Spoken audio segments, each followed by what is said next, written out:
Commodore, your fleet is ready for action. Hey there, it's Theo from Geeky Gamer Guy. This video I'll be reviewing Space from AEG. Promotion is within your reach, but who will snag it above everyone else?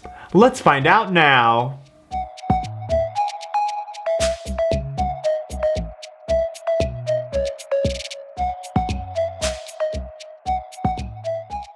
Space is an engine-building dice game for 2 to 5 players.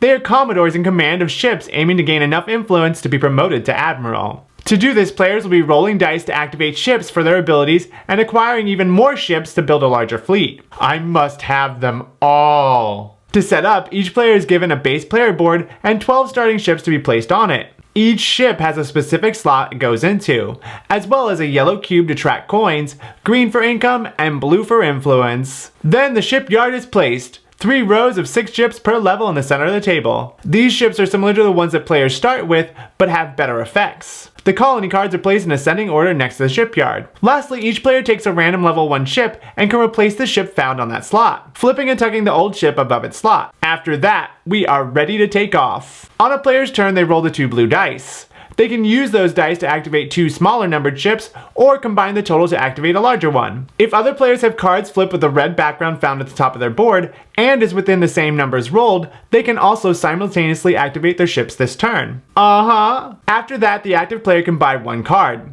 Each ship card is worth a certain number of coins to buy, and can provide things like influence points, coins, income, or even special abilities. Each ship can show multiple backgrounds to when they are activated. Blue for when it's the active player's turn, red for other players' turns, or green for anyone's turn. Flip the old ship and replace it with the new one in the corresponding slot when bought. The active player can also buy a colony card. Each card provides a certain number of influence points when bought, but there's a little snag to this. I knew this was too good to be true. Colony cards can't be replaced and essentially make the slot unusable when the active player rolls it. They can still activate ships on top when it's other players' turns though. Regardless of which card the active player chooses, it costs all coins to buy the ship, moving the yellow coin cube to the point where the player's green income cube is. Play goes like that from player to player until someone reaches 40 influence points. Then the current round is finished. The player with the most influence is the winner. Wow, I love this game so much. There are very few games that get me genuinely giddy to play, and this is one of them.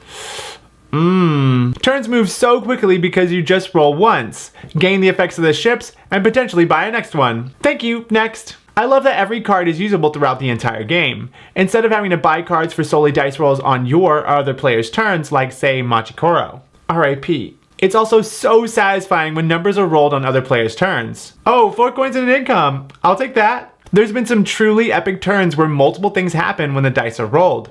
I had a friend roll 7 cards in one slot and get the number rolled constantly. Ugh, lucky. The cards have very clear graphic design about when an action can activate. Once players understand the blue, red, and green backgrounds, things go smoothly.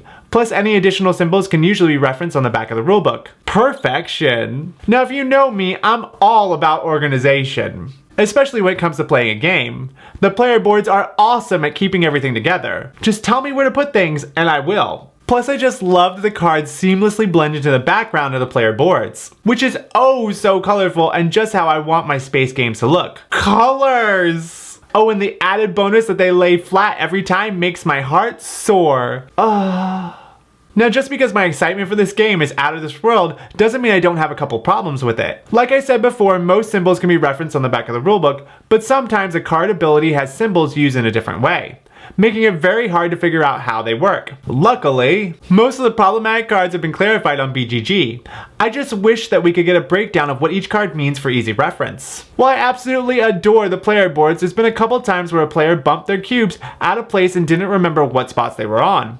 I'd definitely be careful when moving cards to remember where the cubes went. 5 players is just a tad bit longer than I'd personally like to play it. Don't get me wrong, I'll still play it. Just be mindful that at 5 it'll be a bit slower. Regardless of all this, I love this game and will play it every chance I can get. So if you're looking for a dice chunking engine builder that keeps everyone engaged regardless of whether it's their turn or not, you should check this one out. That's it. Thanks for watching. Don't forget to like and subscribe. Plus hit the bell to not miss out on future videos. Until next time, stay geeky, keep gaming. Hey there, it's Theo from Geeky Gamer. After that, this...